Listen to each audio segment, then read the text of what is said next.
it. There's the title. There's the title. Claire Cakes. Although the kids have been new shop, and we're going to see Claire Cakes. Right. We're having an argument about scarves, Claire. About scarves, half and half ones are. So, same as supper and tea. Also, that clip's coming out this week. What's dinner and tea? Me and you arguing? No. We did a solo podcast. You put a post out last week about supper. And I got ripped apart. I didn't get quite ripped apart. Breakfast, dinner, tea. That's what Breakfast, dinner, tea. Right? Well, I have breakfast, dinner, tea. But then supper was like toast or cereal or something like that. Well, I'd have like snacks, like cheese and crackers. But I wouldn't necessarily refer to it as supper. Sometimes I would, but not intentionally. But then when We've I lived opened up the south, conversation again, haven't we? I worked in London for 10 years, and it's breakfast, lunch, dinner. Yes. And that just confuses me. And it took me quite some time to get back into the northern way of Well, things. that's it, because lunch didn't exist in my head. Because lunch is dinner. Yes. Dinner is tea. Yeah. But supper was...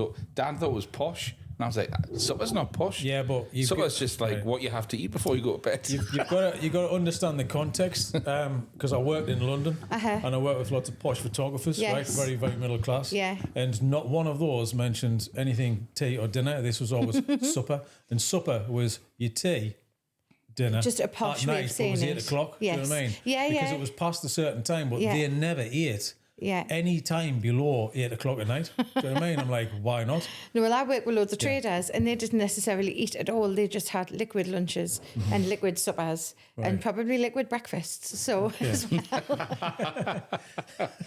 So when you walked in there, so the addition to that argument was, I've got like, do you know those Middle Eastern scarves? Yes. The ones that you the can have on your head, or you can have, So I got one of them years ago. Like, it must have been when I was in my 20s, because I was living in Glasgow, so that's where I bought it from. And I used to wear it because it was like a subliminal way of letting people know that I supported Sunderland. Oh, okay. Right? Because when I came back to Newcastle, I didn't want to wear a Sunderland scarf because I live in Newcastle, so I thought that was a halfway house. I can understand that I could walk around like in disguise with my scarf, and people wouldn't go, "He's a Sunderland fan. He's a load of Mackham." I could just walk around with my scarf on, and Dan doesn't like the scarf. No, it's again. Here we go, because everyone has. The thing is, because we started talking about Simon Reeve. There's a story attached. You know, like you come home, you got a Middle Eastern scarf on, and the guy walks in the pub. You go, "Oh yeah, you've been away," like.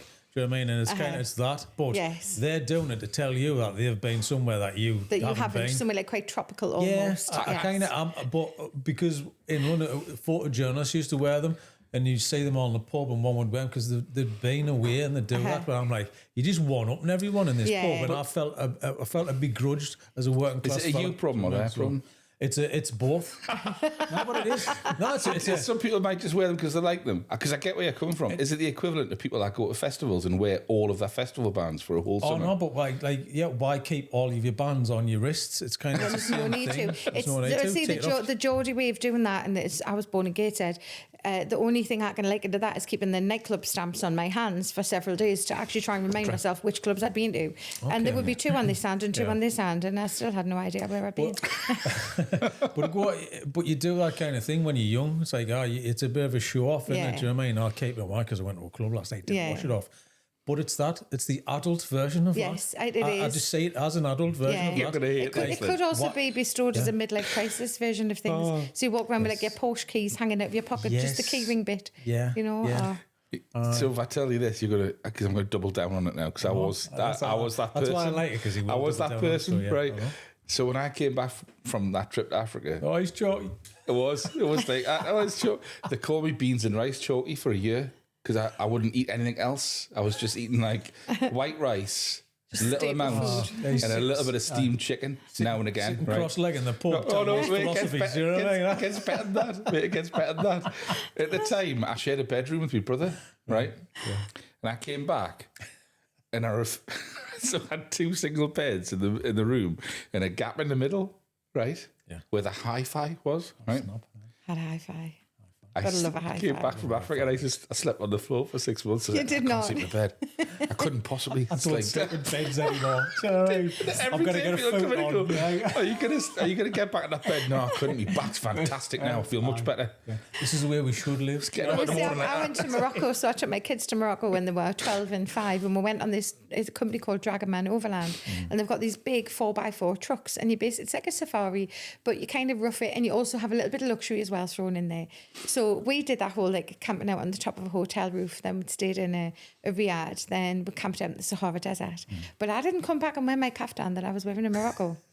Exactly. Just saying. Yeah. I would have We did looked the quite same. strange walking around Hebburn Shopping Centre with a kaftan on. Well, I was in Hebburn. Or maybe so I grew up in maybe I Hebburn. wouldn't have. So I Oh, was did walking you? around Hebburn Shopping Centre with like shark teeth and that on the. Is it called? No. Shark teeth kaftan beads. short. Kaftan short. You Getting walk back to around. the Sunderland thing as well, because Hebburn is very half and half, isn't it? Fully half and half. Yeah, because all my uncles are all Sunderland fans, and they're all in their late 50s and 60s now, and they travel at length and breadth of the country for some strange reason to go and see Sunderland play. No, I actually totally respect the fan base because they've got such a big fan base, especially away games. But then I went to my first Newcastle game when I was 9. And I remember it like it was yesterday, and I had a can of pop and I had a Kit Kat, and I just sat there and I didn't eat or drink. I was just mesmerised by the whole thing. So I've gone since then, and the night game games are a little bit special, but when I turned out black and white, my uncles were not happy at all. And the first time we got relegated against Aston Villa, when we, oh goodness, can't remember again, I would have been 2012, maybe a little bit later. Anyway, that first time we got relegated in the Ashley era, in the dark days, I was actually Dem Shields. We're out with all of them for drinks and curry and stuff. And we got relegated the next day. So you can imagine my Facebook page was taken down for about 3 weeks and I banned everyone from my phone. It was a terrible. I mean, like as a Sunderland fan, I was laughing, but like at that time, I mean, I remember some of the across some of the grounds. Like, because some fans just have it in for Newcastle. Also, certain teams don't like certain teams. Yeah. And I also remember there was so many funny banners and things at Aston Villa. I remember it was Sob like on stuff the like, sob on the tyne. Then the other one was, who's your next Messiah, Ant or Deck? Yeah, exactly. And I think some of that was probably justified because I thought we were like that sort of Tottenham mentality that they've just had. Oh, we can't go down, we're a big club, like we'll not get relegated. And Tottenham were that close to it, and it would be actually quite funny if they got relegated. Just saying. I used to live in Hertfordshire.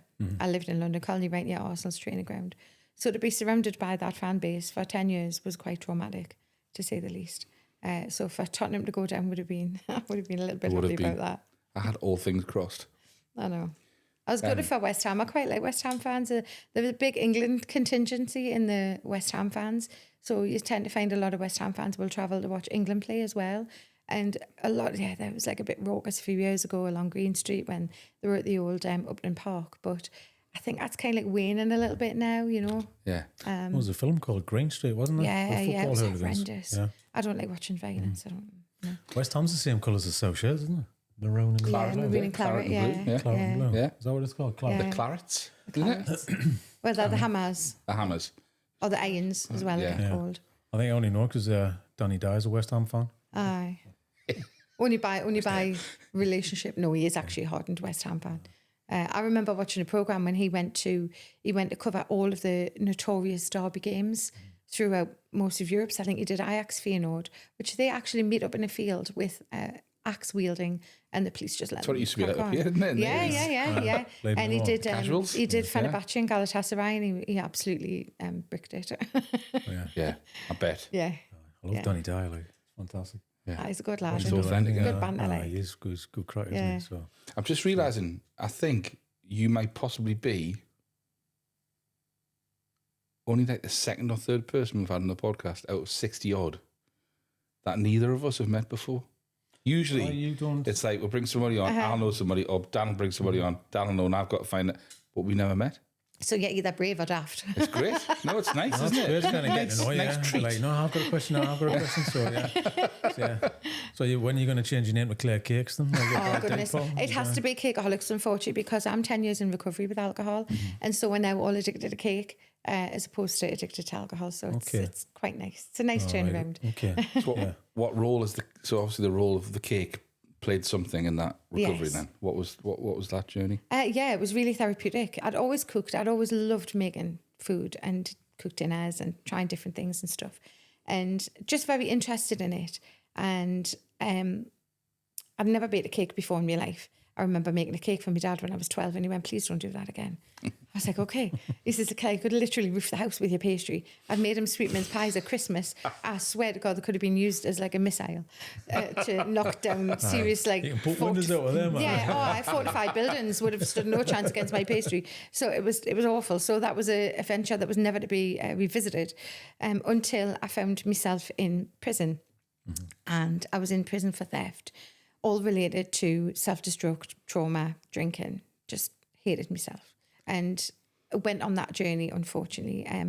I say unfortunately because the downside of that is that obviously you're upsetting people and you're breaking relationships with people who trusted you, because I was in a position of trust. Was that prolonged as well, Claire? Like that? The drinking or and that what led you to that point? I drank since I was 10. So I had gone through quite a bit of childhood trauma, and it was given to me by a person of trust, not a family member.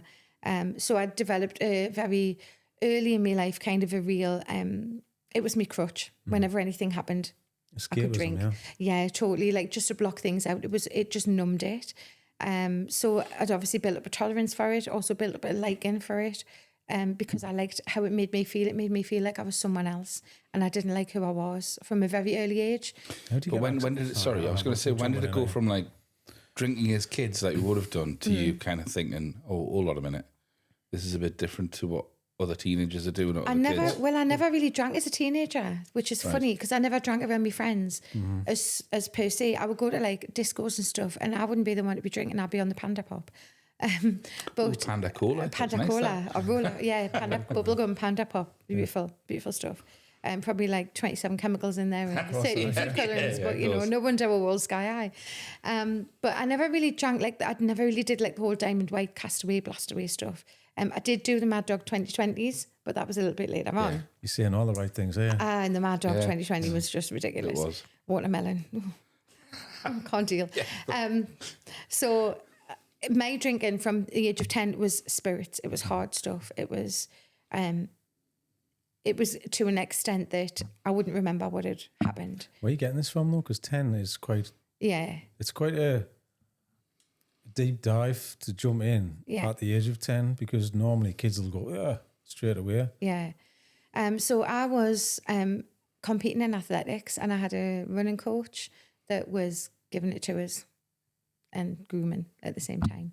So there was a lot of that going on, which my parents had no idea. Like, they were groomed as well. You know, you've got someone who's in a really good position within the community. They're in a position of trust. So that was kind of how that happened. At the age of 10, you wouldn't have identified it as a grooming, would you? No, not at all. Not at all. And I look back now and I look at sort of some of the behaviours around that and the control and the kind of like, grooming my parents as well, because my mum and dad never had loads of money. I was one of three. They worked really hard. We had lovely Christmases. I had a lovely childhood, you know, other than that was going on. But I never fitted in at school. And I think when I moved schools, this particular person saw that I was quite vulnerable. So sort of like made a bit of a beeline for us and made us stick out more, and which was harder because I felt like I already stuck out anyway. Never felt like I fitted in. So I used to always kind of like, I was never a tomboy, but I love football. So I used to go and help with the football team and help the parents, and I get like the oranges and the colas and the drinks at half time for the lads. And I loved that. I felt like I was part of something when I was with them. Other than being in football, I never felt like I was part of anything. So even to this day, football for me, I'm part of that. Yeah. Those players are part of my life. Yeah. And I'm part of theirs. They don't know us, obviously. But, you know, I feel like there's that just intrinsic relationship that comes with the tribalism, but also the adoration I totally that we have for them. Yeah. Because you've created, I mean, that's just part of your identity. Do you know what I mean? Yeah. And it's an identity, it's a positive one, though. Yeah. That you've kind of held on to all of your life. So that's probably what it gives you. Yeah, it does. I'm always somewhere else. And when I go to the match, I have to be there to watch them come out the tunnel. Otherwise, it's bad luck. Whether we win or lose or draw, it doesn't matter. If I don't see them coming out the tunnel, I'm like, this is not right. This can't happen. I did get there late, actually, leaving from work. I got there late one game a few weeks ago, and I missed the whole first half. And I had to go into the late turnstile. and went in to get me food. I thought, at least I'll get there for half time. I'll get me chicken and chips because I love me chicken nuggets and chips with sauce. Got to be done. With curry sauce? Oh, curry sauce all day long. Oh, honestly, the Make a note of there, Lottie. It's just unbelievable. I don't think it's anything quite like match day food. So I go in to get me food and I'm like running up the steps and I've stacked it up the steps and fell on the steps in front of everyone. And I just think, you know what? I was 50 last year. I'm past caring. I don't care who I fall in front of anymore. It's just go with it.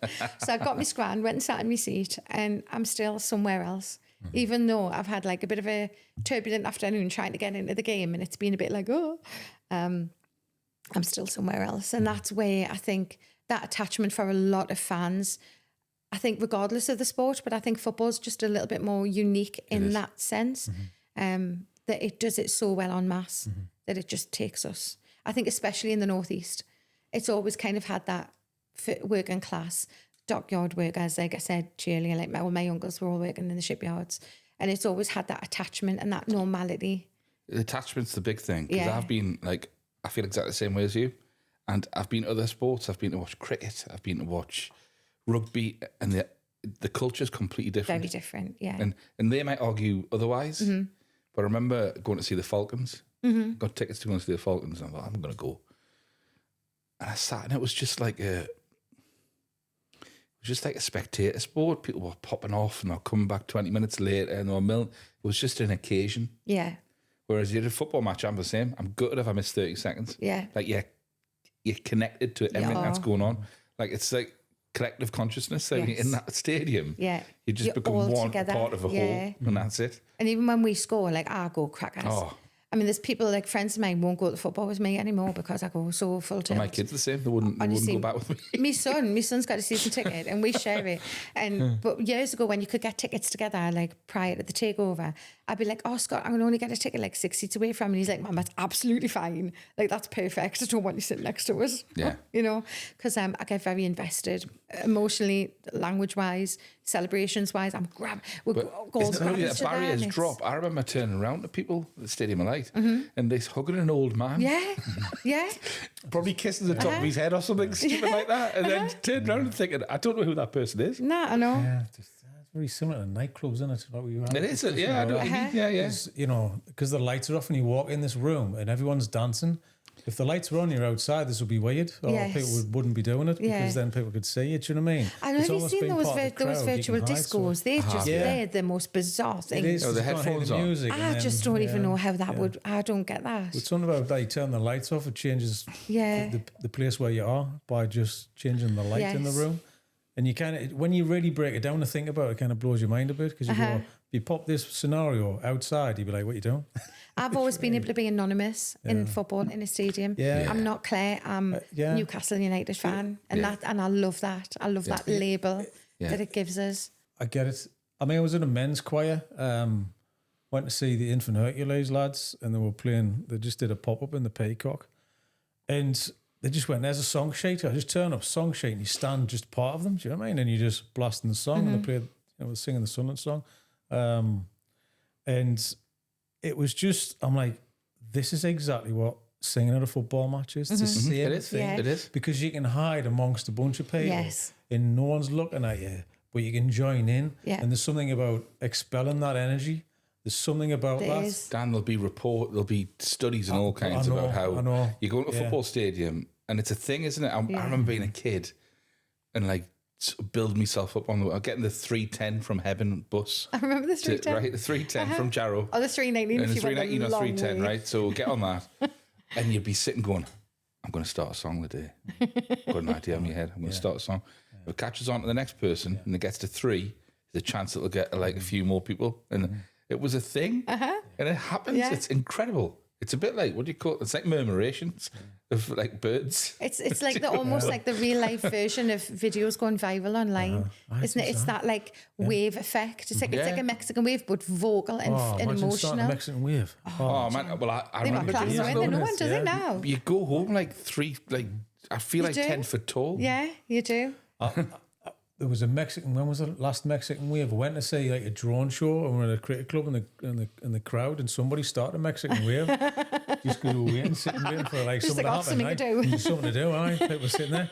We all joined in. I'm like, yeah. We're a little bit like sheep, aren't we? Though as well sometimes. We're like, they're doing that. That's what it is. It's herd mentality, isn't it? But it gives you an excuse to have a little bit of fun as well.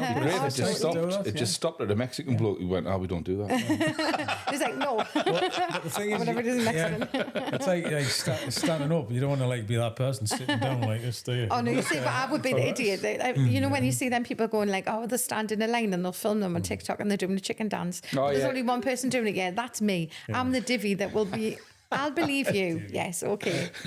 You're coming up with some clangers to do. Like, you're using all the words we use. Oh, it's true. It's so true. You can tell I was born in Gateshead, lived in Heaven, go out in Newcastle. The language is just permeates. Why do I keep on meeting people who live in Heaven? Well, I live in Leighton now. Do it every podcast. It's like a badge of honour. Right?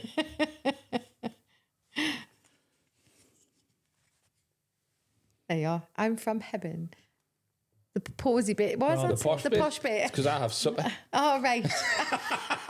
That's because you can afford supper. The price of food, you know, these days people can't afford supper. You can afford a pack of digestive biscuits. Couple of Jacob's crackers and a bit of fake lid pap. Spread on kind of dairy lait. Yeah. No, snidey dairy lait from Liddle. Do you want to talk about dry crackers? How many dry crackers can you eat? How many Jacobs can you eat without a drink? Well, that's a challenge, isn't it? When you've been in prison and you get your little food packs, your Saturday night supper is 2 Jacob's crackers and a little packet of Marge. No way. Yeah, that's it. Oh, I bet you love that Marge though. Because imagine getting the crackers, you'd be like, oh God. But was that something like kind of, you appreciate anything because you don't get lots of things? Oh, 100%. And it really makes you strip everything back and sit there and put everything into context. If you've got the determination to do it. While I was in, I served quite a hefty sentence for what I did and what it was. Are you happy to talk about that? Oh, 1,000,000%. Yeah, like I'm so open about it because from my perspective, it helps me and I learn different things from what different people say when I do talk about it. But also it helps other people because you don't know what other people have gone through, what their families are going through, what their friends are going through. And if you can just kind of see the warning signs and the red flags, sometimes it can just stop someone and put the brakes on their life and get some help, you know. I think the thing is, Claire, because people will stop you in the street and what you're doing now and where your life position is, and they couldn't see you as the past Claire, and now you're at the present Claire. Yeah. But I think that's a positive thing. There's a way out, do you know what I mean? There is another side. If you can just turn that around, but the choice is up to you. Yes, and it really 100%. is on your own. Yeah. No one's going to save you, and you have to put the work in. Yeah. You know? Do you mind telling us when the unraveling started, when it all kind of started to pick up goodness. pace? So, I mean, the red flags were 2014. I worked in football. I was working doing pre-season tours and looking after a lot of footballers doing their travel and things. And I had a business and I had people around us that were not the people I should have been surrounded by, not the people going to business with. And they were saying, like, just use that money for that and we'll put the investment in. And when you work in football, everybody, and I don't know what it's like now, but everybody at that time wants a party. They all want to be hanging on your coattails and they're all just full of it. You know, they'll tell you one thing and they'll do another. So I had paid for money for the apps and things that we had to produce that we were paying that was going to kind of elevate the business to a different level. And so I used client money to pay for that. And because they were investing, then they didn't invest. So I'm left with a black hole. And I'm like, whoa, panic mode, as normal Claire would do at that time. Just not think, not take anything in terms of good advice from people, but just free fall. And just go, right, okay, well, I'll just do that and I'll pay for that with that. And then all of a sudden your hole's bigger. Drinking then as well still? Yeah. And then all of a sudden your hole's bigger and you're in a mess. You're in an emotional mess. You're a mental wreck.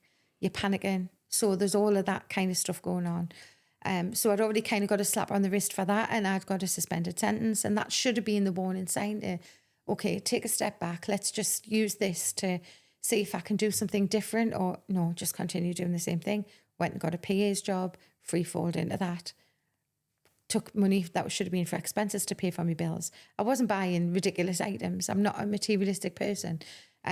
But I was just trying to keep my head above water. And again, that fight, flight or fright mode. And I think I was just all three. Yeah. I was all three mixed together. So then I went to the Old Bailey for the sentence, for the wasn't a plea hearing or something anyway. What was the charge, Claire? It was theft and fraud. Yeah. It was theft by position of trust. And then obviously to be in the Old Bailey was quite frightening in itself. At that time, I was just like a rabbit in the headlights. And I thought, oh, they're not going to send me to prison. Like, you know, I'll just explain what I've done and blah, blah, blah. And then it was like, no, you're going on remand. So the next thing I knew, I was down the steps. My husband didn't even know I was at court. I hadn't told anybody anything. It was just that, like, literally sweeping the rug up and putting everything under the carpet and putting the rug back down and going, oh, no, the rug's there. There is no rubbish to see. It's all okay. It's all good. And then the music stops and you're like, whoa. So you're going down the stairs from the dock, behind the scenes, into the cell, into the sweatbox, on my way to Holloway, not knowing what to expect, not knowing what was going to be waiting for us, what that whole process was going to entail. None of my family had ever been in prison. None of my family had ever really done anything wrong like that at all. You know, just very normal working class people. And so you go in and you get processed, and it's very dehumanising, that whole process, as it should be. You're given a number, you're given an ID card, you're searched. If you've got your own clothes, you can take your own clothes in. You would only really have that if you were aware of what that process is in the first place. So I just had the clothes I had on. So I got prison issue, which was awful. Like, you're only given a certain quantity. And then you have like all your medical checks and things like that. So I think I eventually got in my room at about 1 o'clock in the morning, and I was terrified, absolutely terrified.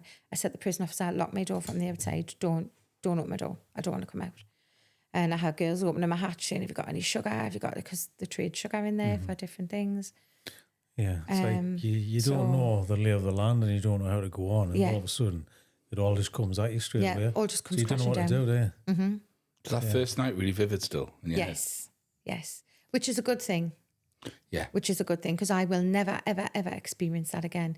And if I can tell 20 people, if I can tell 200 people, 2,000 people, even if 2 of them go, whoa, I'm not letting that happen to me, then that's worth my while just sitting here. And in other places I've spoken about it too. What's the most surprising thing that you remember from that? Because sometimes it's either the silence, it's the noise, it's something which you never thought. The most surprising thing, what, in terms of what I've taken out of it, or no, kind of the what, biggest like, shock factor? Shock factor, yeah. The amount of women that are on life sentences. Really? Horrendous. And the amount of women that are serving life sentences who are genuinely not very well people at all and probably should be in a different place, but there's no other places for them. And that is also equal to the men's estate as well. I think the women's estate fares a little bit better in terms of the investment. The men's estate, a lot of them, they're banged up 23 hours a day. And we were in Holloway because Holloway was closing. So we only got out for like an hour. Or if you were lucky enough to get a wing cleaner's job, which I did, you were allowed to keep your door open because you could go and clean the corridors and clean the showers and things. But I think the shock factor is, and also the amount of girls who come in and out and in and out, and it's just their life. And they can't break that cycle. And that's probably for a whole host of reasons: bad relationships, lack of support on the outside, no family, and the fact that that's the only thing that they know how to do and what to do. The amount of girls that can't read, absolutely tragic. The amount of people that can't read. And then on the positive side of that, the amount of help and support that you get in somewhere like that you don't expect. I think you have to be receptive to it. And I'm a great believer in that. I think you are in the right place at the right time, at the right reasons. So I got put onto an alcohol course by complete mistake. And I thought, all right, well, I'm on it now. I can't get off it. I have to go. So you got a little movement slip. You were very restricted in your movements because from this time, from Holloway, I'd moved to Bronzefield. So I had 2 months in Holloway, a year in Bronzefield and a year in Send. How long were you in? 22 months for just over 40 odd grand. But I'm pleased the Hammerders. I'm pleased they gave me the sentence that they did, because I wouldn't have gone on the journey I had, and I wouldn't have had the lessons and the learnings and all of the positive stuff to take from that if I had only been in a few months. I'm not saying that I would have gone out and done it again, because I wouldn't, because I had learned that very, very quickly, very early on. The music stops, and this book stops with me. The responsibility stops with me. And I think for the first time in my life in Bronzefield, when I got interviewed about it by the police, I just went, okay, this is what's happened. And that was the first time in my life I could be honest. I wasn't hiding anything. I wasn't protecting anyone. I wasn't hiding from myself. I was like, okay. And then after that interview, I thought, maybe there's a way forward here now. And I remember standing upstairs in Bronzefield, and I had been for this interview in a room, and it was all recorded. And I was like, right, after this, I'm going to have a life. I don't know what that life's going to look like yet, but I'm going to bloody well have one, because I'm not going through all this for nothing. This can't all be for nothing at all. So the staff, for me, were the biggest positive. The prison officers, to a person, are the most incredible people. What they have to put up with and what they have to see. And they go home to their families and they come back in and they do that job for what they get paid, which is an absolute pittance for what they have to put up with, is remarkable. Absolutely remarkable. Can I ask a question though? Like when you said you were in, when everything that you did that led up to it, and when you got caught, you said that you were like flight or fight all the time. You were all the things. Yeah. Were you conscious that you were doing anything wrong, or did you, at the time, did you just feel like you were moving money around, or were you sort of justifying it in your head? It was like quick fixes. It was like, oh, well, I'll do that and then I'll sort that out later. But then something will happen there and I can't sort it out and there's still that mess there. So I'm just making a bigger mess and a bigger hole and just doing more of the same. And what was your gut feeling the second that, I mean, how did you get caught? What happened? Oh, the police came to my house, all with staff vests on and everything, and searched my house and everything. It was horrendous. It was 9 o'clock in the morning. My son was ready to go to school. So I had to usher him out and all of that, you know, and the things that it causes your family to think and feel, not just about you, but the uncertainty about the situation. I think that's the hardest thing that you don't get over that bit. Did it not feel, it's just weird when obviously policing's different now, like compared to in 2014, did you say? Yeah. It's just, whether it's because of cuts and all that sort of stuff, we're, 12 years on from that point? Yeah. It sounds so disproportionate for the type of crime that it is. When you're thinking police turn up with stab vests, you don't get that now if there's like a call out for something like a domestic abuse thing happening. Yeah. And I guess they don't know what they're being faced with as well. Yeah. And it was the Met Police, because it was City of London, so they are a little bit more differently handed. I'm not going to say heavy-handed, because if I was a police officer and I was going to someone's house, what would I'd want to take precautions. And I actually emailed the police officer after I got out of prison, and I emailed her and I apologised for being I wasn't obnoxious, but I was just in complete denial.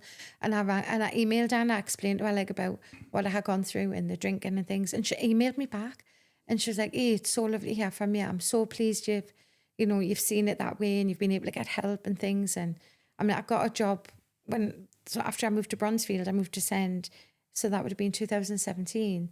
And I got a job in housekeeping. So far, when you're due for release, within the first say 6 months from release, you get to apply for work. And not everyone gets to apply for paid work, but I had done all the right courses and I had done all the right things, and I had good relationships with, the people that mattered in there, in terms of the staff. And I got a job in housekeeping, cleaning rooms in an absolutely stunning hotel. And for me, the good thing about that was that I got a wage, but I could give half of that wage to victim support. So as well as me seeing myself as a victim all the time, I had also created victims with what I had done. Yeah. So that was quite cathartic for me to be able to go, well, I can't apologise enough. I have written to my victims and I have apologised. I can only do that. I can't make them accept that apology. I can't kind of diminish how they felt in any way by giving them that apology. That's not what that's about. But I can only do my bit, and if it's coming from a good place for me, that's all I can do. But I got to give half of my wages to victim support, so that was quite a good feeling for me to be able to do that. And then I went out into the officers' mess, and I was cooking food and breakfasts and dinners and things. And then I got to go home one weekend a month, so I got to be home for Christmas, which was lovely. And I got to be with my son and my husband and my dog. That was really nice. And I got out in the March, and within 4 weeks of coming out, I got a job in a hotel in events and conferencing. I applied for a pot wash job. They looked at me CV and they went, "Yeah, I think we'll put you in the sales team." And I was like, "Oh, yeah, we'll go." I know where I'm like when I'm chomping at the bit. Yeah. And then 3 months later, I was assistant sales manager. A year and a half later, area sales, and then COVID hit. So we all lost our jobs. It's a fantastic journey. I just want to go all the way back because I mentioned something that the moment of the changeover, you were pleased. It's hard that people can't imagine. I'm pleased that I was put in prison. Why? Because I had to get to rock bottom, and then that's when my life changed. Yes. Because it's almost like the weights have come off your shoulders. And I've interviewed a few people, ex-addicts, who kind of the freedom of being completely and utterly 100% honest with you and yourself. There's a change in their mannerisms. There's a change in. There's nothing that can hold them back. No, they are willing to talk about anything, and there's a huge freedom to that. It's quite a. This is hard to say because it's quite envious to see people like that because there's a freedom about it. But you have to be at rock bottom to move on from that. Some people don't. I just want to know what that was like. It's almost like you've just shed the old skin. Yeah, do you know what I mean? And now you can be free. The only way I can liken it is, and this is how my kids have explained it to us, and they're 31 and 25 now, and they've said that they've known like 3 mums. So they knew me before I was really, really in a bad place, and I was all right. I was a single mum when I was 19, had my daughter after 6th form, went to work, studied at Sunderland Uni for a journalism degree, didn't get to finish that.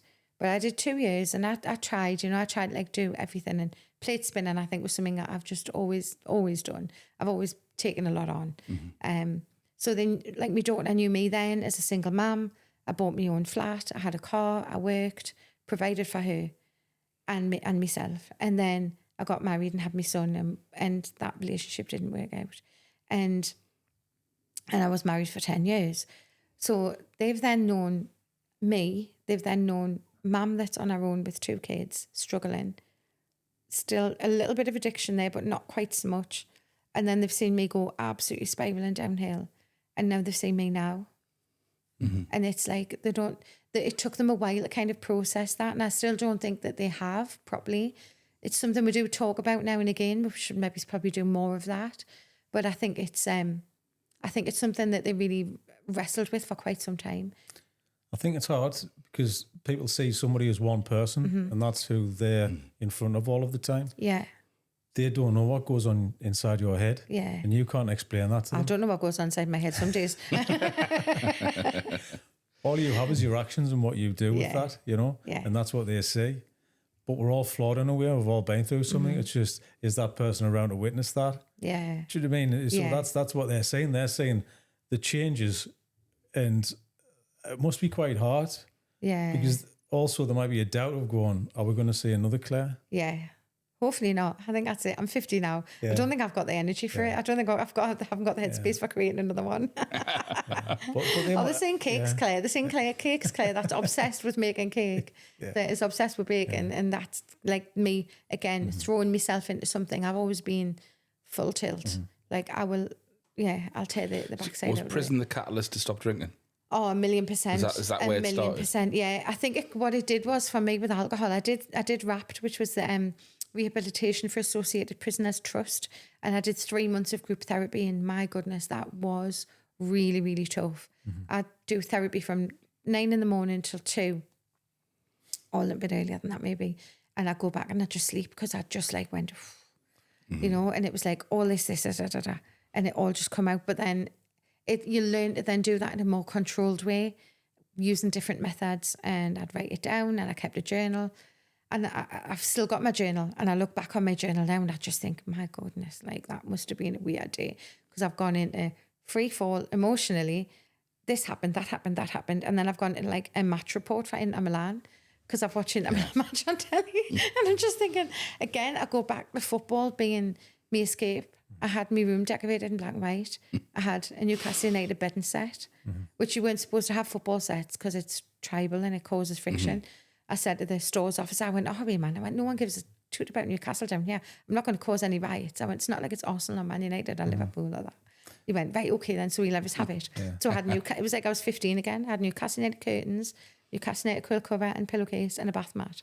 And I'd even got to the extent of making black and white picture frames, and I had my weekly Daily Mail sent in.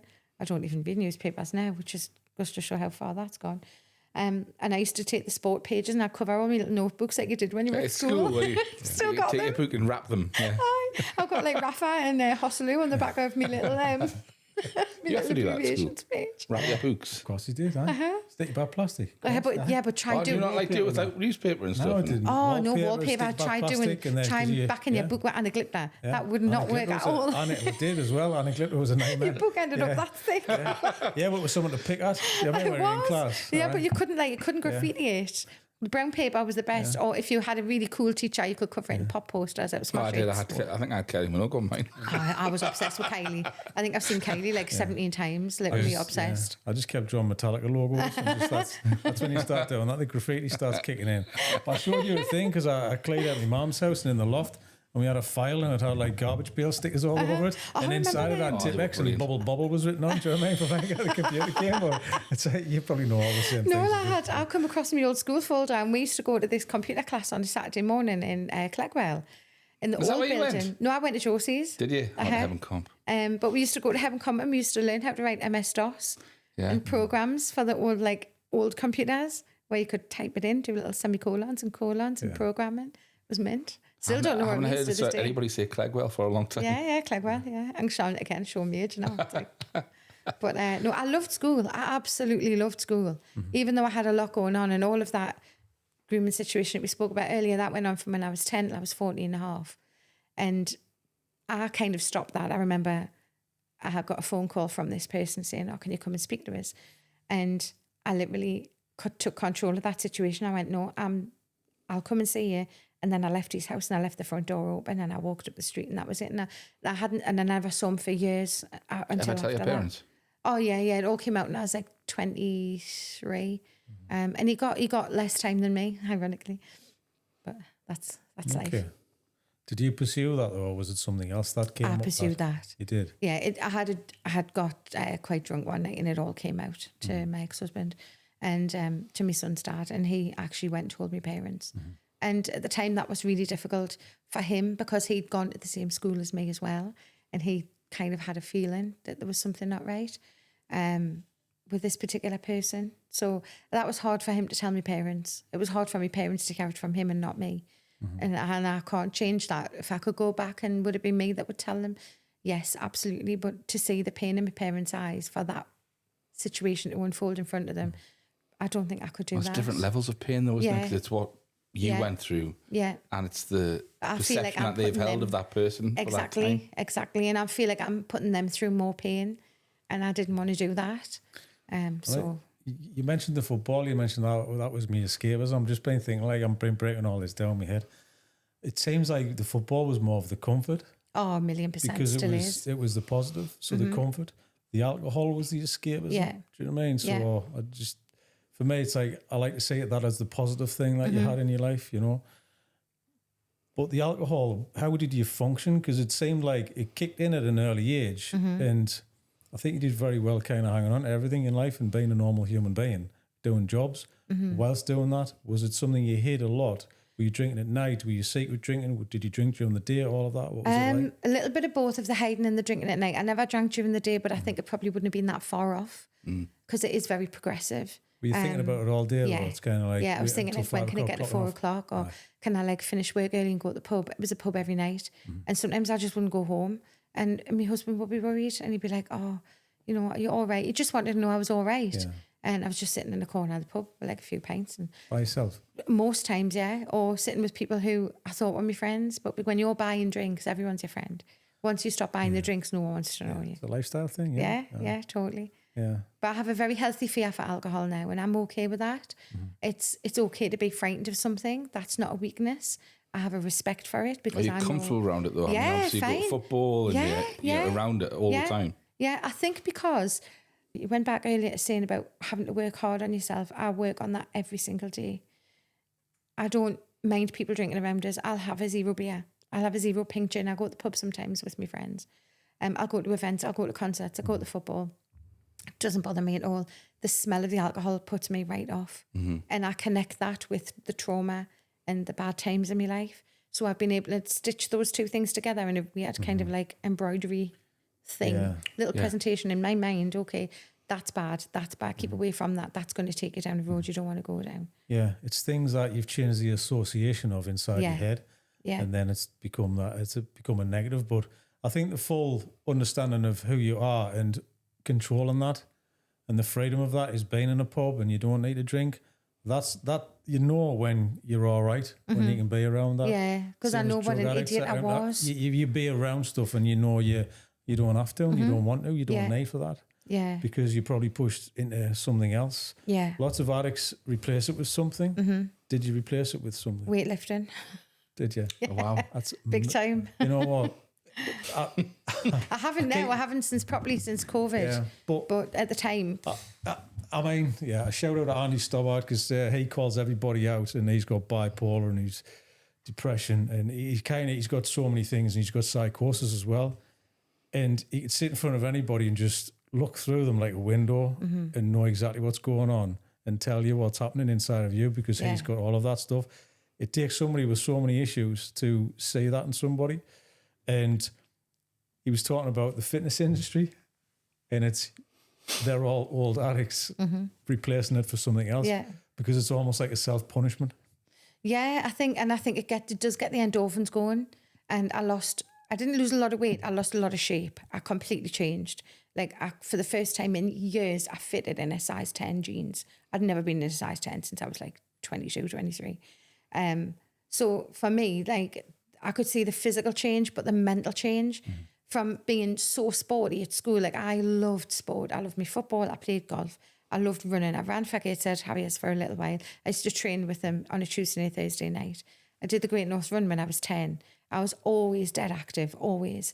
And now I love sport. I played five-a-side when I worked in the hotel after I came out.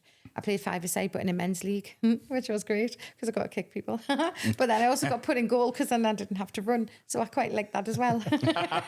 And they'd always apologise. Yeah, I'm sorry I kicked that ball so hard. I'm like, well, no, you didn't really. It wasn't that hard. But then you get the other ones would be like, they kick it a little bit extra harder. And I'm like, all right, okay, that's it. 2-footer tackle sliding, that's my ball.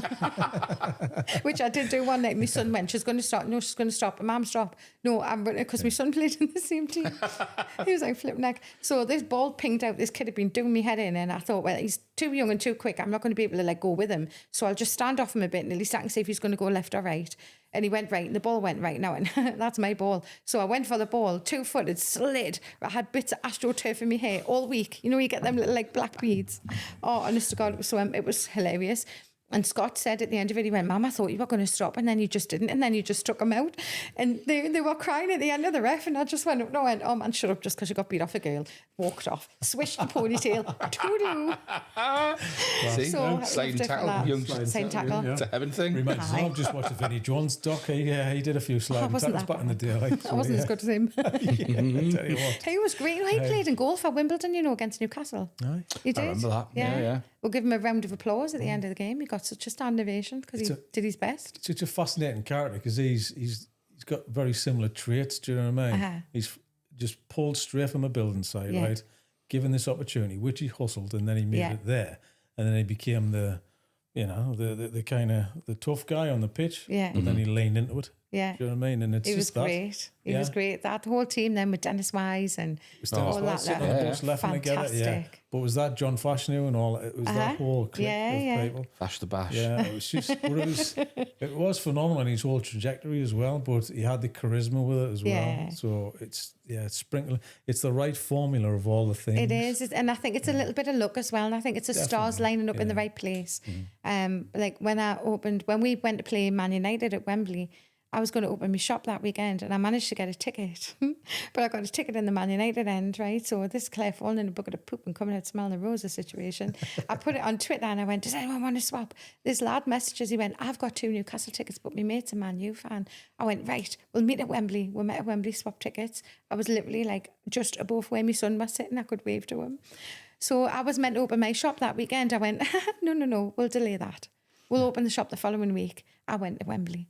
And then when we got against Liverpool, I didn't have a ticket, but I still went down anyway. So all my friends were police officers because my sister's a police officer. And I drove us all down. She didn't go, but I drove us all down. We hired a big Volkswagen shuttle from the airport, and I drove all down, drove all back. It was just the best. Magic. Absolute best. Your sister's a police officer. I know. Yeah. I can't skip past skip that. Yeah. All throughout this whole ordeal as well. Horrific for them. Horrific. So obviously they had to create that distance, rightly so, for their own reasons and for professional reasons as well. So, you know, but we talk about it now and again. You know, I do meet them in town and we'll go out before the match and things. And she sort of knows I'm a very different person to what I was then.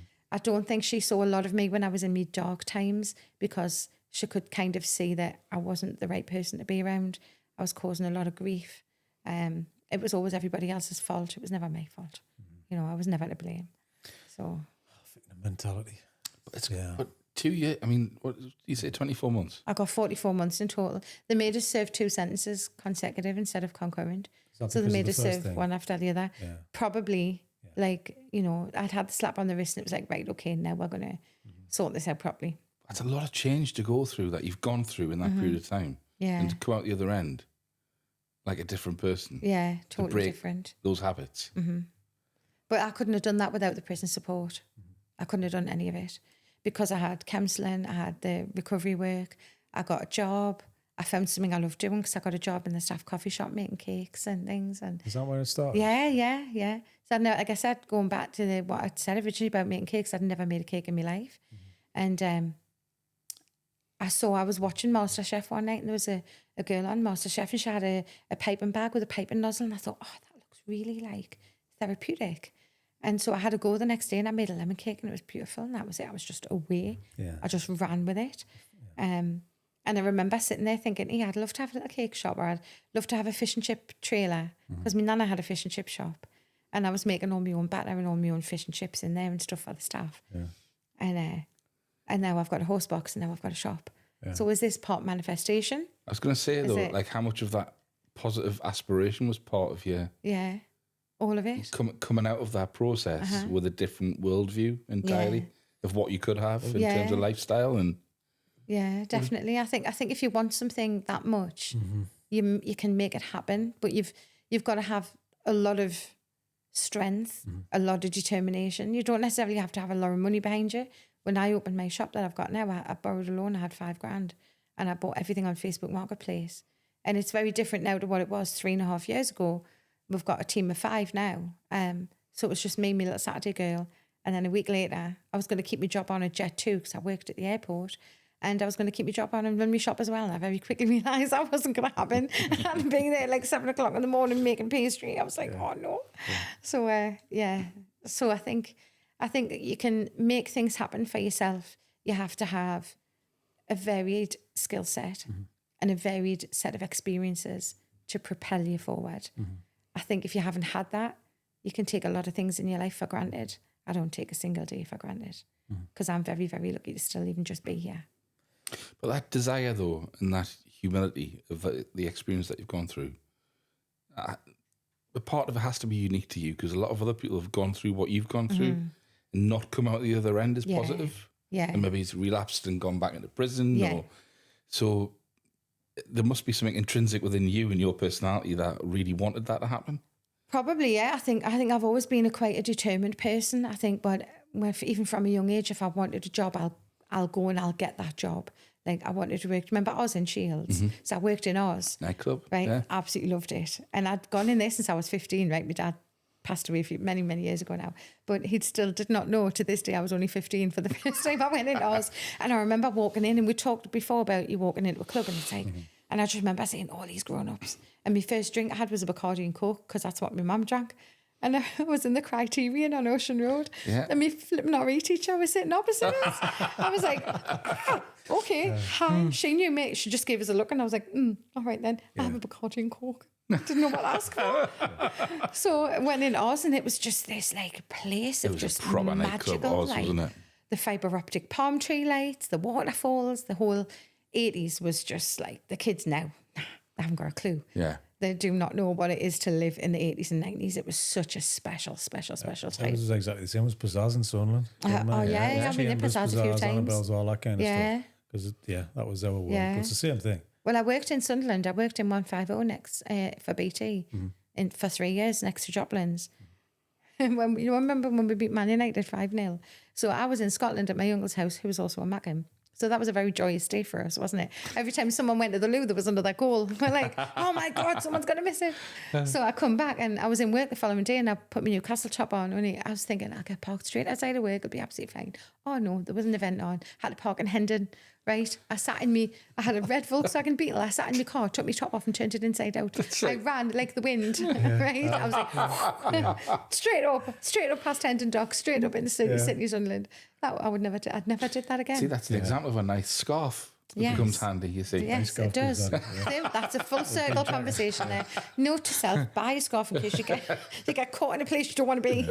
Wearing something you shouldn't be wearing. Yeah, it's great, isn't it? Because you're channeling that addictive energy because that's a personality trait of what you have. And then, deep down, you know for a fact you're a proactive person and a good human being, and you just put the two together and the opportunity lands, and then there you go. Yeah. It's saying it and doing it, but you have to drive that forward. Yes, you do. You do, very much. And then you can put all of that energy into what you do. Yeah. That's why business people are obsessed with what they do. Yeah. Because you need to be. Yeah, I literally send all my family pictures of the cakes I've done. They're like, oh, that's nice. This is cake 237. Don't send me any more pictures of cakes, please. I've seen them all now. Yeah. That's just a lilac version of that one. I've seen that one as well. Yeah.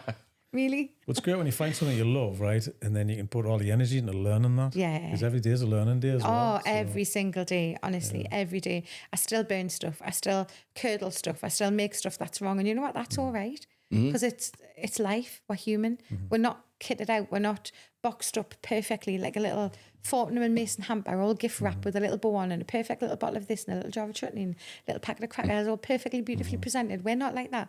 We have our flaws. We have our cracks. We have our misdemeanors. We have our personality traits. And then you put into the mix anything else as well that you want to throw into that. You're not going to come out with something perfect, but that's okay. Do you still do other work on yourself? Have you still got to do things like recovery stuff? Are you connected to that old world? I know 15 different questions there, Claire. Any of the above? Sometimes I'll go to an AA meeting if I feel like I've got a little space there and I think, I'll just top it up.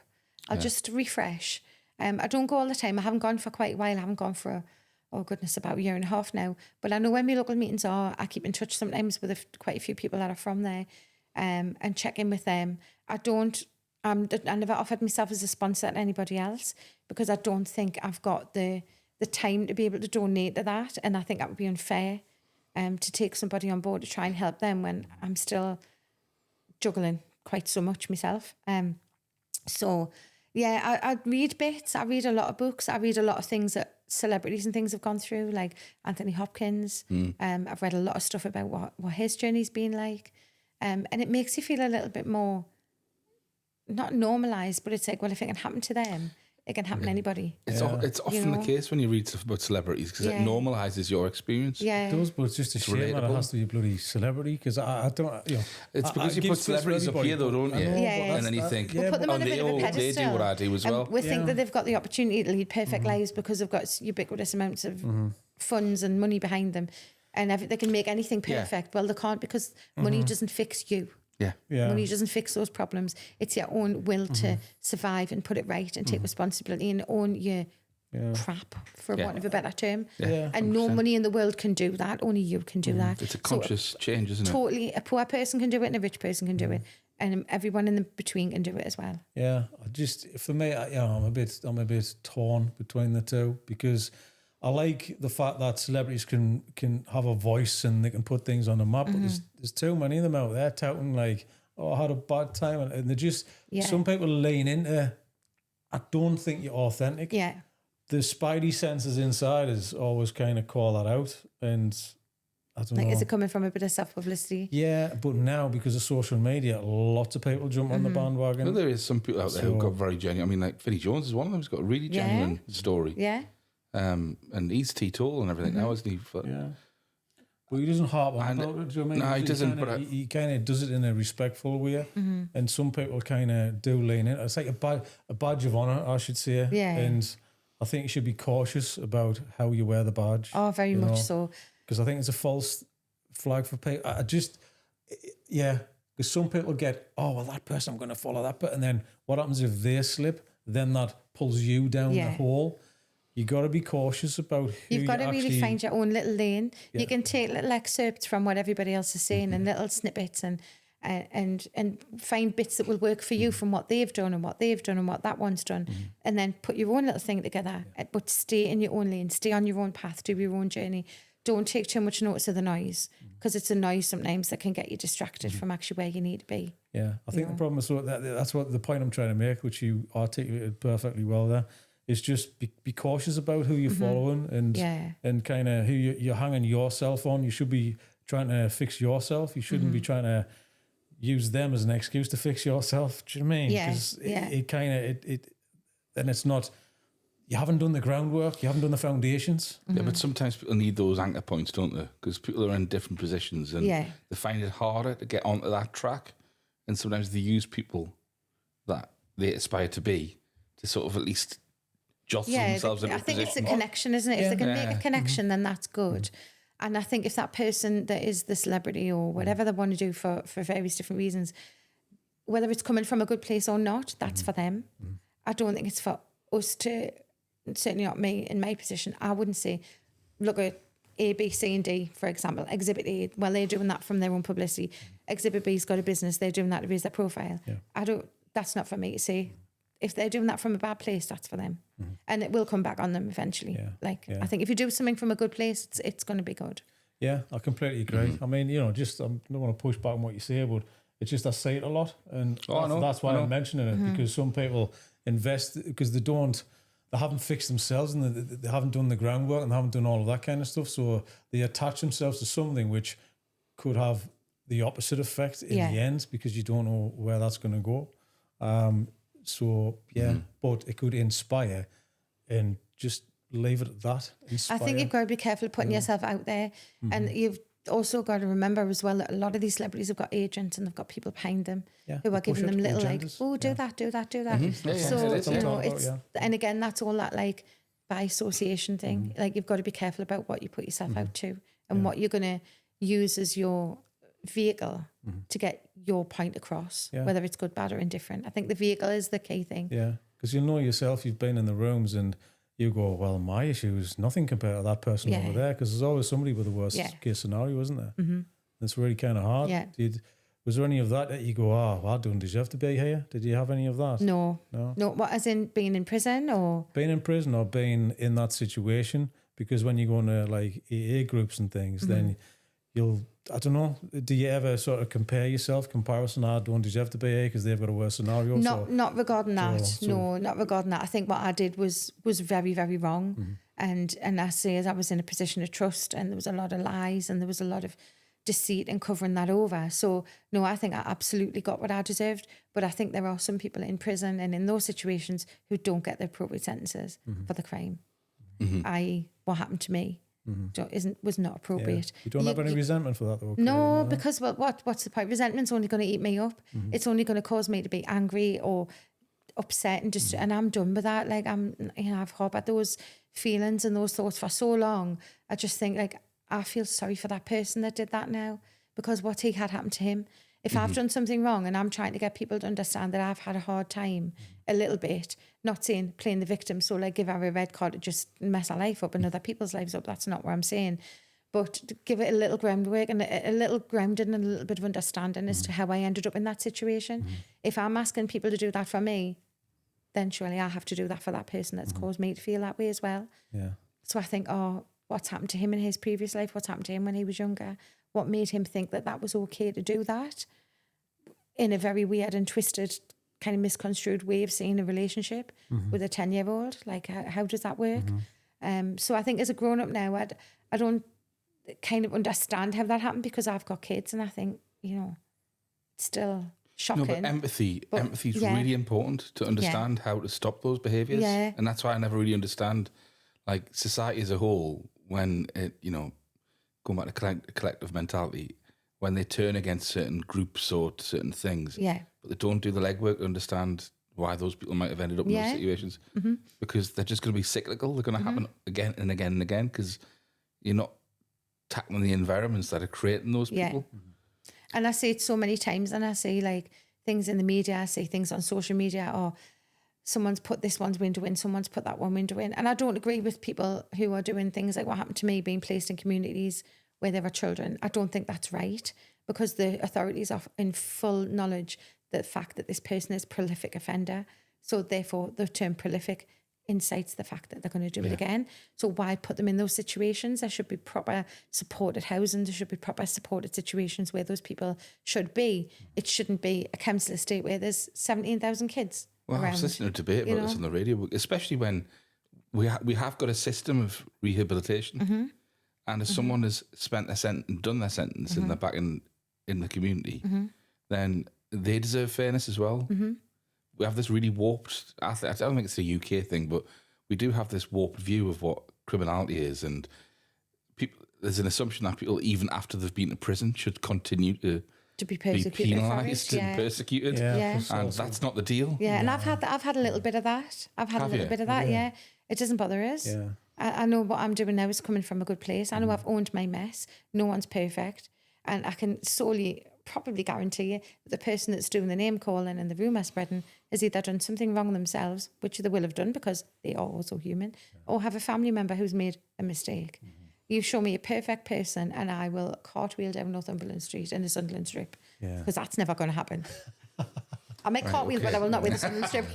I'll lend you my scarf. It's a saying, isn't it? The one who shouts the loudest is, that's the ones who's hiding the kind of secrets. They're trying to just deflect, and it's like, okay. It is, yeah. And I think when my shoulders are broad enough to take that, thankfully, it doesn't bother me in the slightest. How's, because I know you mentioned empathy, Chris, what about forgiveness? Well, as I say, like, I can't expect them people to forgive me if I'm not prepared to forgive others. So I think that forgiveness starts in yourself. Yeah. And it is hard. It's not easy. I kind of, because you put your kids in that situation, you put yourself in that situation, and it's really tough, isn't it? Like, if anything happened to my kids, would I go out and have a go at that person? Yeah, I probably would. But I'd still also want to know why and what happened and the ways and wherefores. I don't think, vigilantism and all that sort of stuff, I don't agree with that. That's just me personally, I don't. I think it breeds more victims, because then you yourself become... What on earth is that? You yourself then become a victim as well, because you've crossed that line. Yeah. I don't think that's right. No, I agree with you. It's like really music to my ears to hear you talk like that, because I think more than ever, the situation that we're in now needs more thinking like that. Yeah. I think social media is awful, isn't it? Like, it's awful. It's so good in so many ways. Like, we've got loads of followers on our account, and I only use it really personally to post about the football. And Twitter's a different vehicle for me. So most of my followers on Twitter think I'm a bloke, and I've sort of just left that to manifest and then just be that way, because of my language and my football talk. That's all my Twitter is for. So I remember it was pre-takeover. I was buying a ticket off someone, and I met them outside the ground, and they thought they didn't realise it was me. And I was like, "Oh yes, for me." They were like, "I thought you were a fella." I was like, "I know, so do most people," because all I talk about is just rant after rant after rant. But I'll actually go up against people who are slagging off Eddie Howe, or who are talking about tactics or this. Like, I never ever call my own players unless they were. Well, there's only one player I've ever called, was Jeremy. That's a different story. He couldn't pass the ball forward at all. Constantly pass the ball back. What's wrong? Have you only got one leg? And various other things I'd say to him. But Danny Simpson, I wasn't a fan. He played for Sunderland as well. Yeah, and I was like, can't believe you've got a Winners' League medal. Blah, blah, blah. Yeah. But I'm like that as well. I can't stand negativity. No, I don't like it. I pulled these lads up a few weeks ago. It's pointless. We were walking down the steps of the Gallagher, and these lads were booing the players, and I went, "Are you for real?" I went, "Give us a season ticket if you don't want to be here." Okay, I can tell you a very quick story, right? It's quite funny, and I feel guilty because it's about my brother. Because I love my brother a bit, and we used to have season tickets together, but he's way more critical than me. We're quite different in terms of not glass half full, but my brother's much more similar. He calls things out. Whereas I'm a little bit more like... A bit more placid. I'm a bit more zen about things, right? So I went to... do you remember the cup game? Newcastle Sunderland? Yeah. When you trounced us? Yeah. A couple of years ago, before we came back up again. So I was given the option. I didn't have a ticket for that, right? And I was either going to go watch it at my brother's, who's a Sunderland fan, or watch it with 5 Newcastle fans. And I went to watch it with the 5 Newcastle fans. Just because I could cope with them not liking Sunderland. But I couldn't cope with my brother not liking Sunderland. Yeah, I know what you mean. I know exactly what you mean. Because I needed positivity in my brain. My husband does the same. My husband will sit and he'll be like, oh, and it's 3 minutes in. I'm like, will you chill out? I went, I'm going to go watch the game in a different room. I can't cope. It's just constant. And it's like, I says, if I need a commentary, I'll turn the telly off and I'll just listen to you. Yeah. Stop talking while the game's on. Let me just watch the game. I get very excited. I get very animated. Don't get me wrong. And now and again, I'll go, oh, can you just please pass the ball forward instead of knocking it back with 2-0 down? I'll pass a little comment like that. Oh, no, but with him, it's just like every 2 minutes. It's horrible, isn't it, when it turns toxic in a football ground? Especially in the North East, because it's Jekyll and Hyde. Yes. It can be either the best atmosphere you've ever experienced, but when it goes toxic over a period of time as well, which you would have had. I used to dread going to matches towards the end of... When Sunderland had Roy Keane and they had Martin O'Neill, I used to dread going. It's the only time I've ever used to delay going in and be like 10 minutes late. Yeah, under the Ashley era, like it was horrendous because you knew where the money was going and you knew that it wasn't right. And it was like, look, we'll quite happily pay season tickets. We'll come and spend money in the ground, just buy some decent players, invest in the club, make the club tidy. We're so proud. You are the same. So proud of your stadium, so proud of your heritage. Like, give us something to be proud of. Yeah. You know, and I don't mind getting beat 4-3. I don't mind getting beat 5-3. But I want to see my team trying and I want to see my manager trying and be passionate and be honest and open. And I think we've got that now. And even though we're finished 12th, I'm not bothered about that. We've had games where we've tried. I know you think it's hilarious. You're in Europe. Sorry. But like, for me... in the knockout stages of the Champions League for the first time in the club's history, some of the fans need to remember that. Yeah. It's like, wind your neck in. Like, be grateful for small mates. That's why I always regret. Do you ever go on the fan boards and stuff like that? And, sometimes. So I do. Yeah. And sometimes. I just, every time I do it, I regret it. Yeah, why? Because... I go on to the club's fan boards, though. My son does as well. My son's subscribed to Toffee's TV just to wind the other fans I see that as well. But I'll go on, right? Some of them play really well, and I'll go on to, it's called the SMB, Ready to Go, right? And there's thousands of people on it. And as soon as, after that game, when we got confirmed being in Europe, there was people posting stuff like, yeah, let's see these mercenaries now. They'll not stay at the club when they go. Just straight away. Just enjoy the moment, man. Like, honestly. oh, what more wages? I've been on Talk Sport a few times.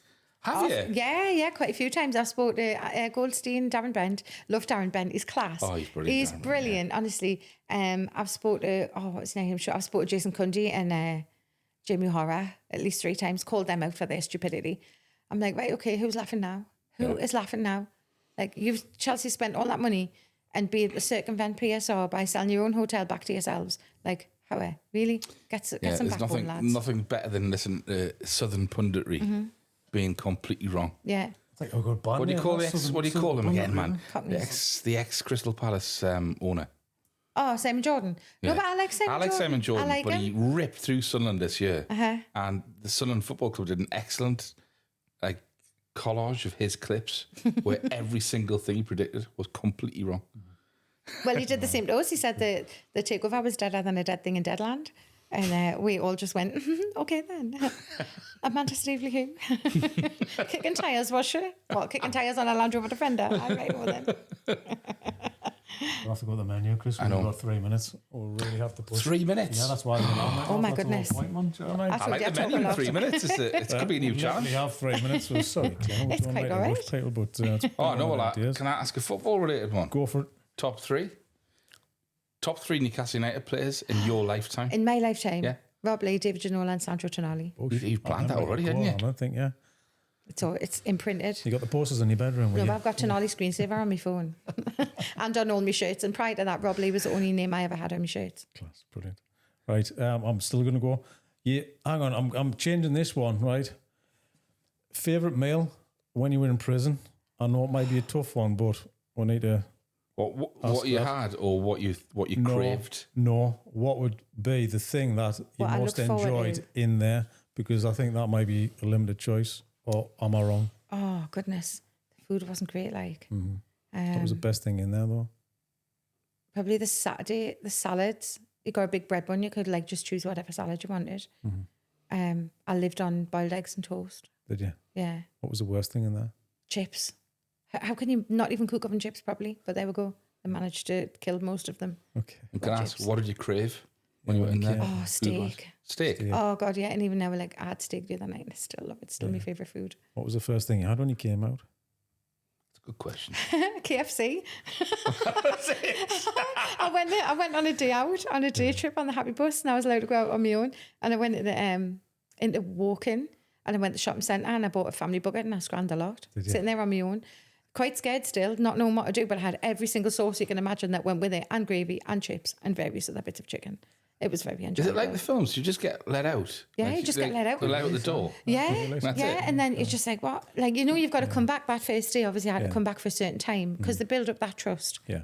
So, yeah, KFC, family bucket with gravy. Nice. I love it. Yeah. Right, last one. What's your Greg's order?